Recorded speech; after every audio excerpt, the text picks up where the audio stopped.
The Liberty was the pride of the fleet. She was certainly the queen of the rum runners. Our boat was the finest and fastest rum runner ever to work on this coast, and I was the only Canadian to be on her crew, right up until the time she was captured off Prince Edward Island on November 6th, which is another story I will now relate to you, and told by the first time by myself or anyone. Wrote Hugh Corkum years later in his autobiography called On Both Sides of the Law, before describing the bloody gunfight that ended the career of his ship called the Liberty. This is the third and final part of the Liberty on the Rocks trilogy, telling the story of the fastest rum-running ship of them all, which was powered by 3 airplane engines, which smuggled alcohol in the days of Prohibition. The first episode, called Shootout in Backyardhistory.ca, detailed a narrow escape in New Brunswick. The second episode, we went to Nova Scotia to look at how Hugh Corkum got involved with rum running years earlier as a 15-year-old boy.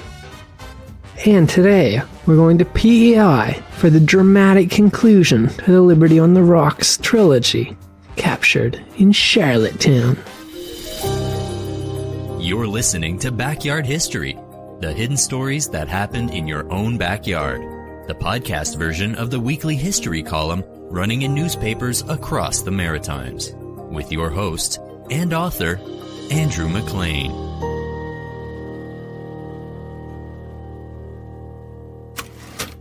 It was November 1937.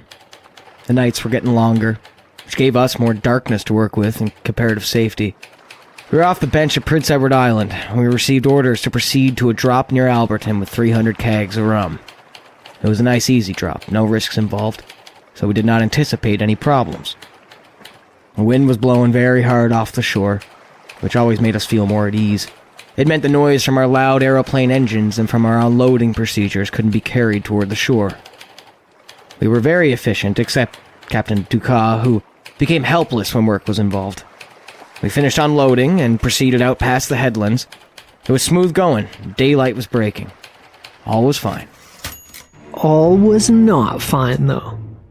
The Mounties were well aware of the famously speedy rum-running vessel named the Liberty, operating right under their noses, and they were determined to put an end to her career as the fastest speedboat on the Atlantic seaboard.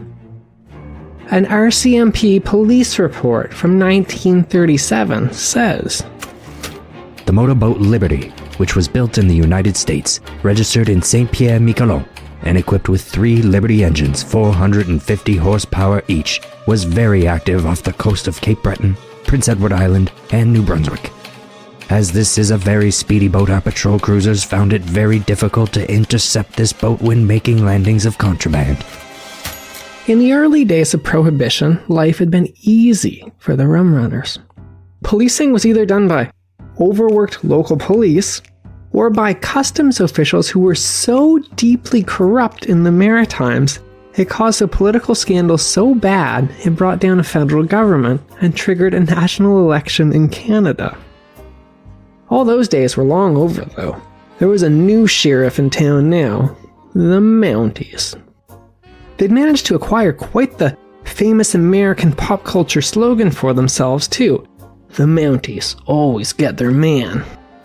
Now the actual Mounties in the Maritimes were bound and determined to live up to that reputation, and they were going to end the liquor smuggling once and for all. The Mounties were sent into the Maritimes in the late 1920s to take over policing from these beleaguered local cops, and they were given high-speed aircraft. They were given machine guns, they were given fast ships, and they were given the funding to hire vast networks of informers. The RCMP had its own Air Force worth of spy planes, a Navy's worth of fast cutters and destroyers, and a single-minded focus on ending the rum running. This brought in a lot of arrests. Actually, 40% of all the court cases going on in the Maritimes at that time involved liquor. While the Mounties wanted to stop all the liquor smugglers, the ship they wanted to stop the most was the Liberty. Unbeknownst to Hugh Corkum, they had been devoting enormous amounts of resources to catching that boat.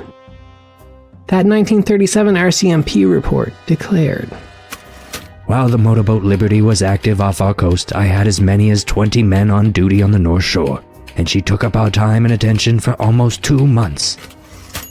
on a cold and dark November night on the waters off of PEI, a Mountie police cutter spotted the ship they'd been searching for, the Liberty. Captain Duca, wireless operator Hugh Corkum, and the other 4 crew had already unloaded all their illegal alcohol on the shore. So perhaps they were a little too relaxed now that the mission was over, and the dawn lights broke. When, according to that 1937 police report, Finally, on November 4th, the cruiser A La Chasse, whilst on patrol off North Point PEI, sighted this motor vessel proceeding towards land at North Point. Hugh Corkum wrote in his book that the Mounties had caught them by surprise.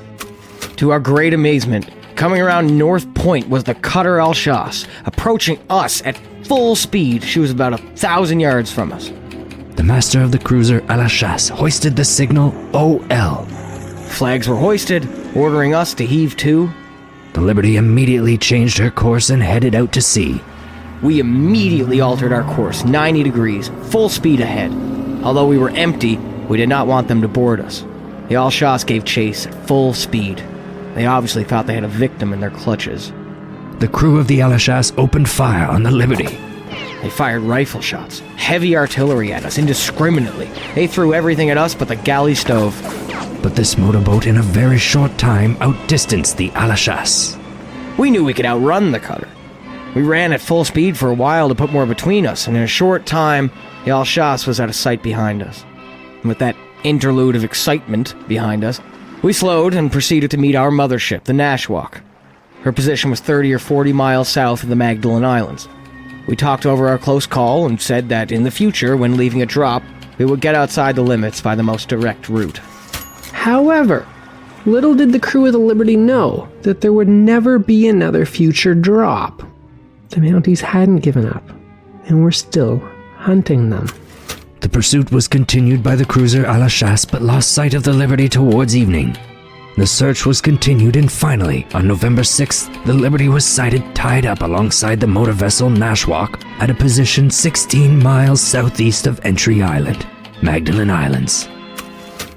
Next morning, we were having a quiet time alongside the Nashwauk, chatting and awaiting orders for the next move. One of the boys looked to the northwest, said there was a cutter approaching us at full speed. Here the 2 stories differ slightly. The RCMP claim that as soon as they spotted them, the Liberty made a break for it. Hugh Corkum, on the other hand, claimed that they did not run immediately because they didn't think they'd been positively identified during their previous run-in. This meant that the Mounties weren't allowed to board them. Also, more critically, the Liberty was still tied up to the Nashwauk, making their escape more difficult. However, as the Mounties' cutter drew closer, it became clear that they intended to stop the Liberty at all costs. The cutter stopped about 100 feet away, and someone said in a loud voice, We are coming on board. The chief engineer of the Liberty shouted back, Like hell you are! He jumped down to the engine room, and in the twinkling of an eye, the engines were going, without any instructions or orders from our captain. We did not even pull up our fenders or untie the mooring lines. It wasn't necessary. When you put those clutches into gear and revved up the engines, she would raise her bow, dig in her stern, and take off so swiftly and forcefully that if you had nothing to hold on to, it could be serious. The Liberty immediately left the Nashwauk, and the cruiser A La Chasse gave chase. We were in the wide open before anybody could count to 10. She parted her moorings like they were cod lines. We were on our way full speed ahead, with spray flying 15 feet high off the bow. The only thing that could catch us was a bullet, which is exactly what happened. They were firing at point-blank range with live ammunition. Suddenly, I saw several splinters of wood split off by bullets ricocheting off the woodwork. And the captain let go of the wheel and flopped down on the floor, face down. I quickly turned him around. He was hit. His face was a mass of blood, and he was unconscious. I thought for sure he was a gunner, and the bullets were still coming. Things were getting serious. I decided enough was enough and rang the engine room telegraphs to stop the engines. After a few minutes, the captain became conscious and asked what happened. I told him we'd stopped and a boarding party was approaching. The first thing the boarding party did was administer first aid to the captain, who was really in pain. After firing a number of rounds, the Liberty was seized and towed towards Souris PEI. At the time of the seizure, the Liberty had no cargo on board. Captain was well looked after. He was taken to hospital where his wound was dressed and his condition was reported to be okay. The Liberty was towed to Charlottetown and held pending decision of the department. Our instructions were to stay in Charlottetown until further notice. After several weeks in Charlottetown, there was still no decision from Ottawa regarding charges against us, so they decided they had no further use for us. We could go home. It's not particularly clear why they weren't charged in this specific case, but the short version is that, for the most part, hardly anybody shared the Mounties' enthusiasm for halting the rum runners. The general public was actually quite supportive of the smugglers, considering them to be ordinary maritimers who were doing what they needed to feed their families in the hard times of the Great Depression. Meanwhile, judges and the legal system more generally were actually somewhat suspicious of the heavy-handed tactics the Mounties had become known for. In effect, in this case, it appears that charges were ultimately not pursued by prosecutors against the Liberty because it was not entirely clear that the actions taken that day by the Mounties would have, shall we say, stood up in court. The Mounties, though, were pleased with themselves about what happened that day. Their police report on the incident concluded by declaring, "The motorboat Liberty ceased operations. Therefore, the seizure made by the cruiser à la Chasse was very satisfactory to me." In the end, Hugh Corkum and his fellow rum runners from the Liberty were ultimately not convicted. We were extremely fortunate to escape court procedure and trial. Regardless of what troubles arise, a good lawyer always finds a means to solve problems. I believe rum running was not taken too seriously in those days because many good people were involved in the business, in one way or another. I think that was a factor that contributed to it being taken lightly by many people, including in the judicial system. Also, our lawyer was the best in the business. He said he would clear us all if the pay was good enough. I guess it was. While the Liberty herself remained impounded in PEI, the crew was all released, and everyone went their separate ways. Seemingly unperturbed by his arrest and his near death at the hands of the law, Hugh Corkum returned to rum running. However, he found that without his cherished ship, the Liberty, and the crew he knew so well, it was really different. On the new ship he joined, they suffered a series of increasingly dire events. There were the multiple gunfights with the Mounties. There was a severe gas leak, and there was a fire on board a ship, which, out of all the incidents, that was the one that gave him greatest pause, and he wrote, Fire is about the most dreaded possibility on a ship, where there's little room to run. One most certainly have to wonder why in heaven's name a man with all his marbles would ever let himself get into such a predicament. Sky ride on a keg of rum. It's not the best way to enter heaven. Through all the accidents, Hugh Corkum wrote that there was one other, vastly more persuasive reason that it might be time to move out of this life as a criminal alcohol smuggler. The time had come when a respectable job ashore was a high priority. I had a lovely wife, fishing skipper's daughter, whom I learned to love very much. She was the direct opposite of me, church-going girl, and she detested my rum running. My wife was an important motivating force. It really is amazing how the inspiration and beliefs of those around you can mold everything towards good. Another motivating factor to get out of the rum running business was that Hugh Corkum had also had, in 1937, a daughter named Sandra Veenstra.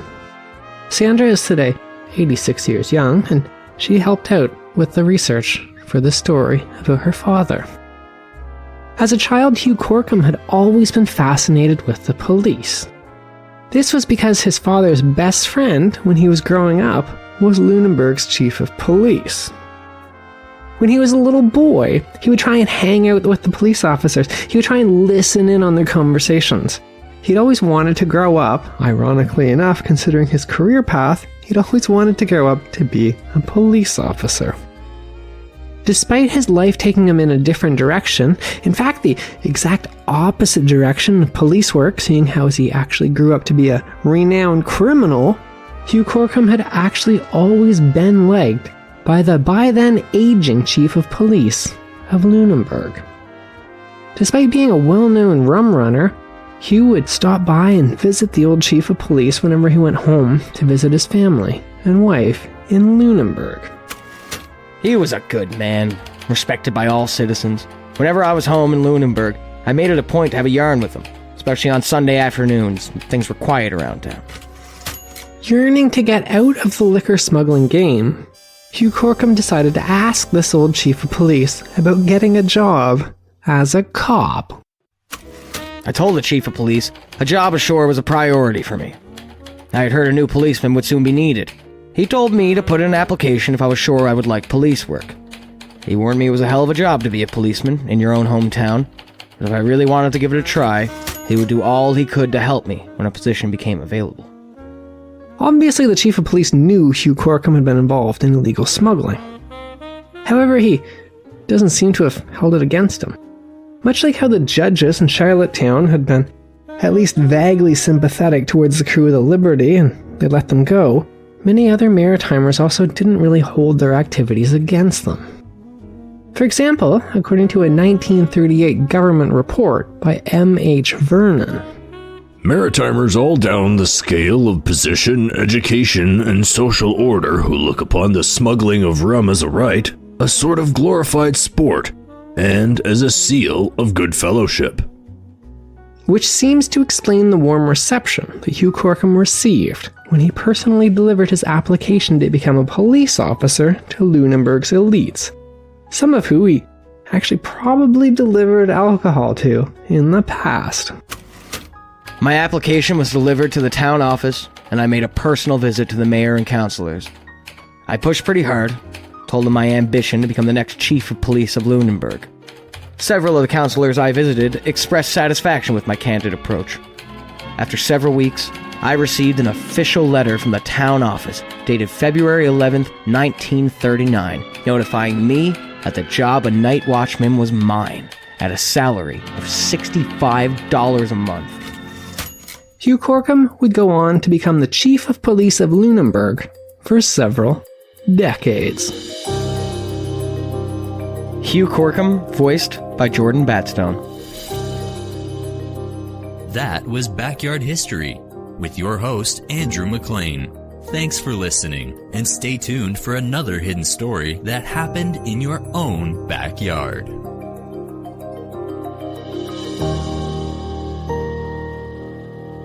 Produced by Jordan Lozier.